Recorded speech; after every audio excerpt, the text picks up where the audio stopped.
Most investors think recessions begin with Wall Street. Stock crash, bond panic, headline screaming, bloodbath. But that's not how this one starts. This one starts in a Chipotle, in a Wendy's, in a McDonald's off a highway exit that used to have a line around the block.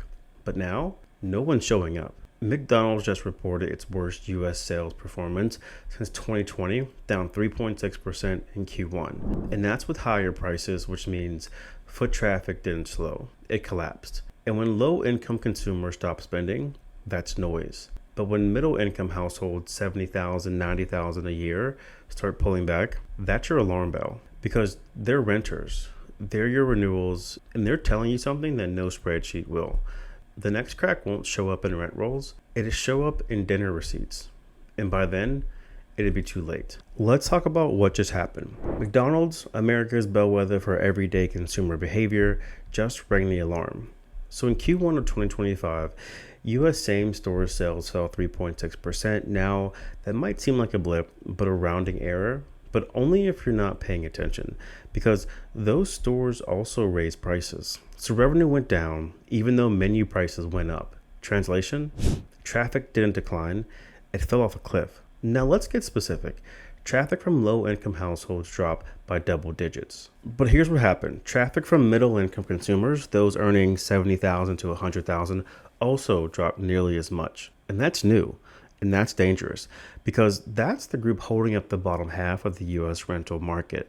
They're the Class B tenant. They're your $1,400 lease in a solid submarket. They've got decent credit, dual incomes. They were supposed to be safe. Not anymore. And it's not just McDonald's. Chipotle, long the darling of fast casual, saw a 0.4% drop.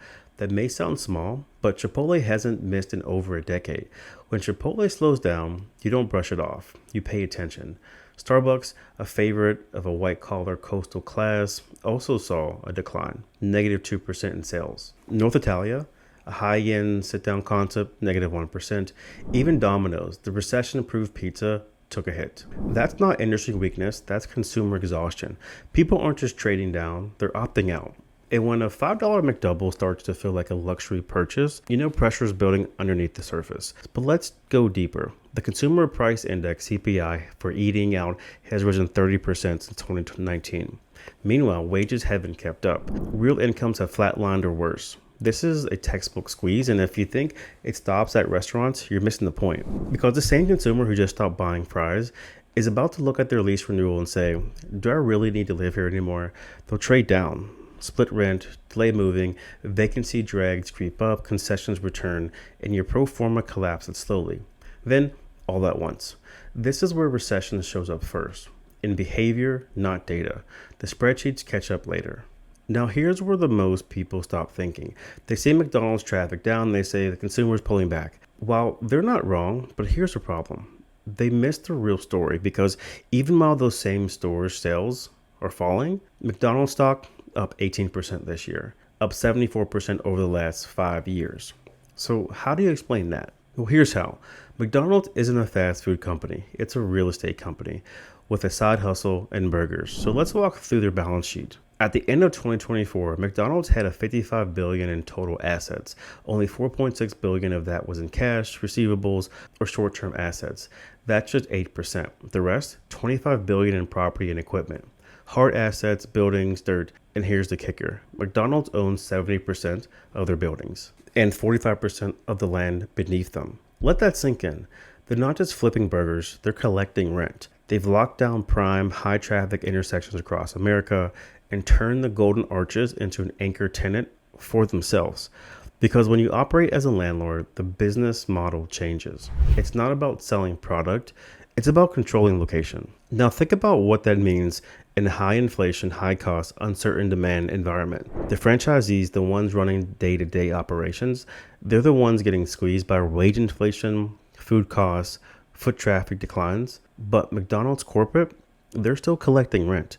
They're still taking 5% of gross sales as a royalty, and they're still taking 10 to 15% in rent, regardless of how the location performs. They've insulated themselves from the operating risk because they control the real estate. Now, what does this have to do with you? Everything. Because the same storm hitting McDonald's franchisees is coming for multifamily operators too.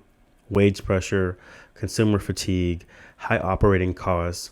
And if you're underwriting deals today, assuming everything will run like 2021, you're the franchisee in this story. You're the one getting crushed by margin compression and macro headwinds.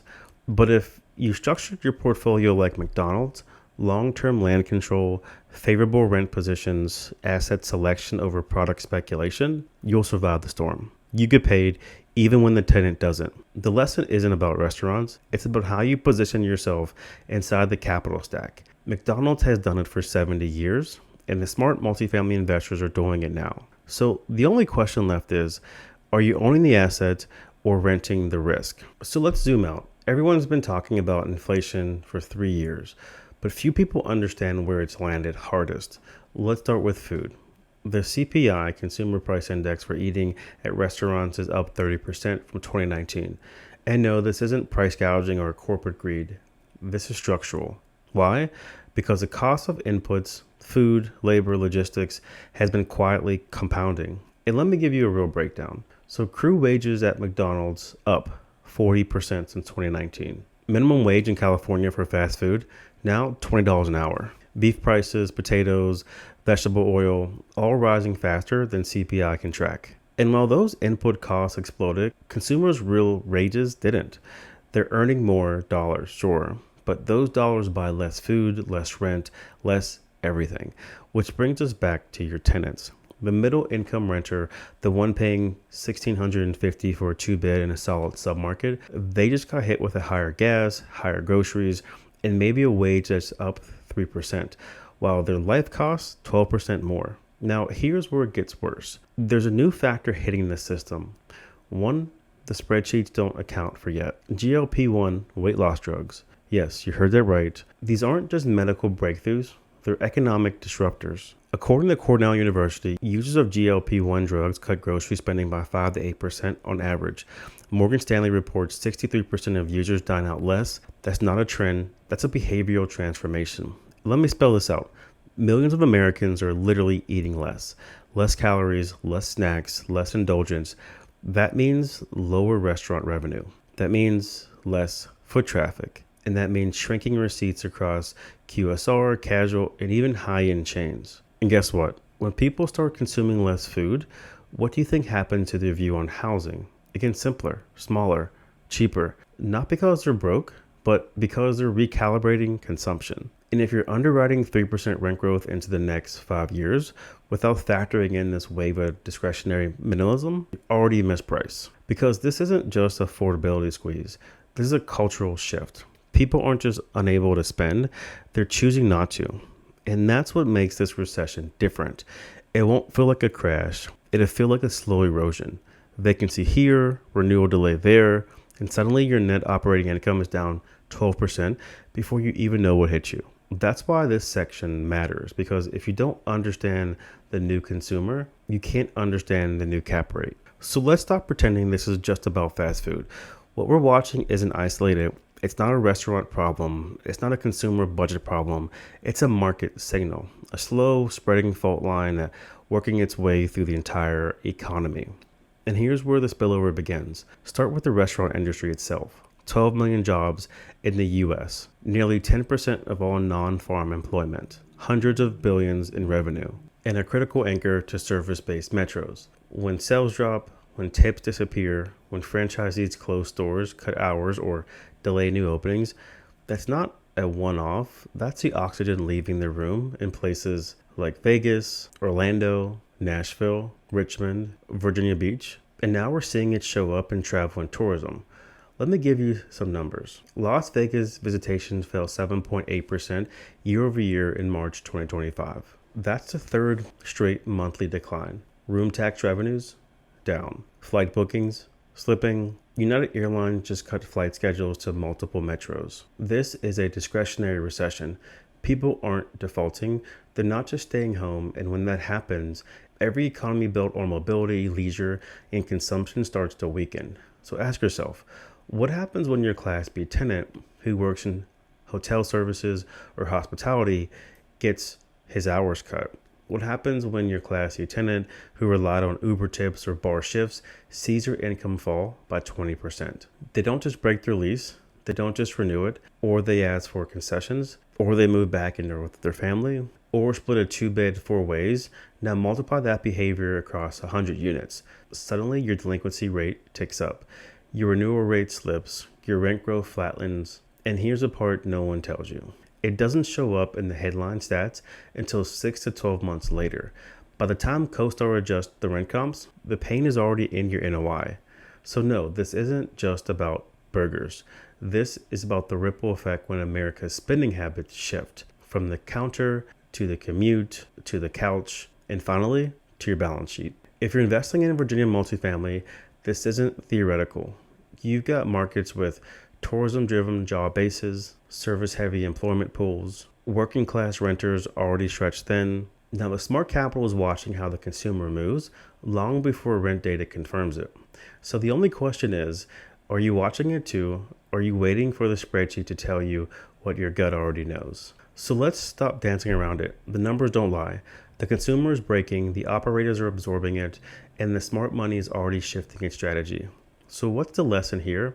It's simple. Own like McDonald's, not because they're big, not because they're iconic, but because they structured the game to win before it was played. They own the land, they control the lease, they pass the risk downstream and still get paid. See, that's not a brand strategy, that's a capital strategy. Now think about your portfolio. Are you buying on rent comps or buying on location power? Are you assuming renewal velocity or testing for income fragility? Are you underwriting upside or building for resilience? Let's get more specific. In 2021, you could buy for growth. Underwrite 5% rent bumps, assume your debt would refi at 3.5%. Even a mediocre operator could pencil a deal. That game is over. Today's game is survival.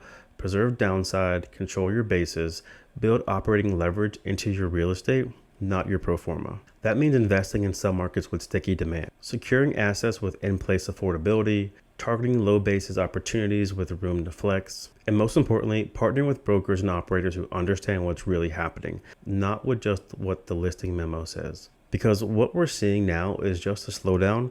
It's a reshuffling of power. The investors who overpaid, over-leveraged, and ignored fundamentals, they're going to get washed out in the next 12 to 24 months. But the ones who understood timing, cost structure, and tenant psychology, they're going to own the next cycle. So if you're still underwriting rent growth without stress testing affordability, you're not buying real estate, you're gambling with a spreadsheet. And here's what I'm telling my clients.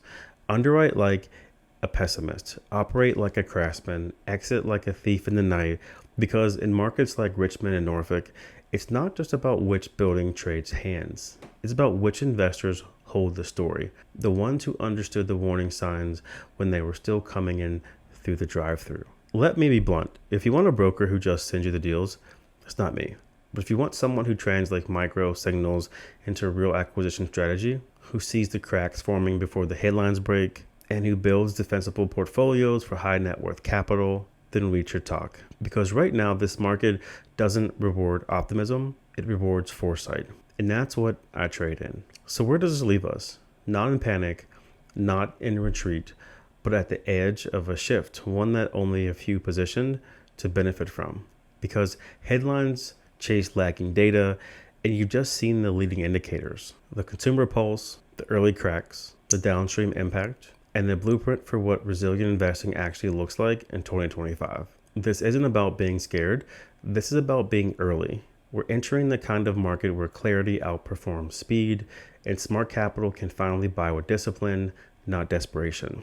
It's not 2021, and that's a good thing. You're no longer bidding against hype. You're selecting from opportunity. Because right now, returns aren't found in a spreadsheet. They're earned in strategy, and that's where I come in. Every week, I map what's happening beneath the surface in Virginia's multifamily markets. Not just transactions, but signals. Not just comps, but conditions. If you've got capital on the sidelines, if you're rebalancing risk and looking for deals that survive, not just underwrite, this is your window. This isn't the time to wait and see. This is the time to decide how you want to emerge from this cycle. And the investors who do that with intention, they won't just survive, they'll own the rebound on better terms with less noise and more control. So here's your move. If you want to see how I'm tracking these signals, what I'm underwriting into Q3, and why the best deals coming to market won't stay there long, then reach out. One call, one map, no pitch, just strategy. Because the game is won before it's played, and let me show you why.